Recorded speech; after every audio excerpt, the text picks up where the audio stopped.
Здравствуйте, дорогие друзья, соотечественники, земляки, все наши соседи, родные и близкие. Я мама, и я работаю в мирном заведении, в школе, и у меня болит душа. Что сейчас происходит? Дорогие наши соседи, наши родственники, все, кто живут в Киргизии, там живут наша родня, тоже наши тети, дяди. Понимаете, мы делаем что-то неправильное. Мы никогда никому не хотим зла.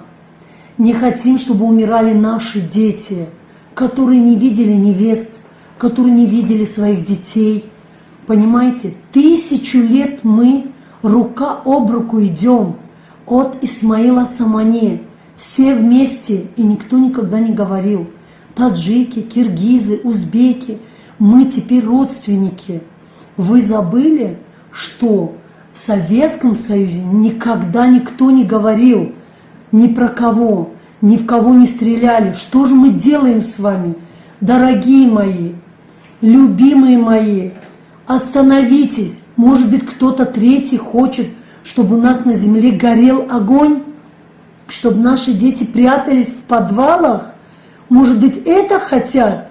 Потому что очень многим не нравится, что мы процветаем, спокойно живем, утром рано идем за молоком, женщины спокойно выходят в поле, собирают помидоры, огурцы для нас, для городских людей, мир, дома строим, в больницах нас лечат. Не может быть, что мы забыли, что мы можем мирно жить. Кто этот третий человек? Не слушайте его. Я вас прошу, я как мать прошу, у меня дети, я за всех матерей прошу, и за киргизских, и за таджикских, за всех, кто наши соседи. Ни одна мать не хочет потерять своего сына. Я думаю, что все присоединятся к моей речи. Я не могу сказать, что кто-то плохой, потому что у меня везде есть родственники, везде. И я их люблю, уважаю, почитаю.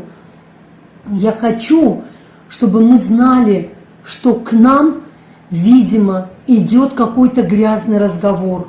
Поэтому, пожалуйста, я не знаю, как мать прошу, чтобы мы своих детей сберегли, помогли, чтобы они жили в мире и в согласии.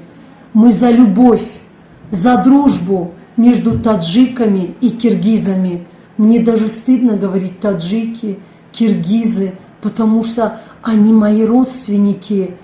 Я это очень хорошо понимаю и хочу, чтобы всегда был мир на наших землях.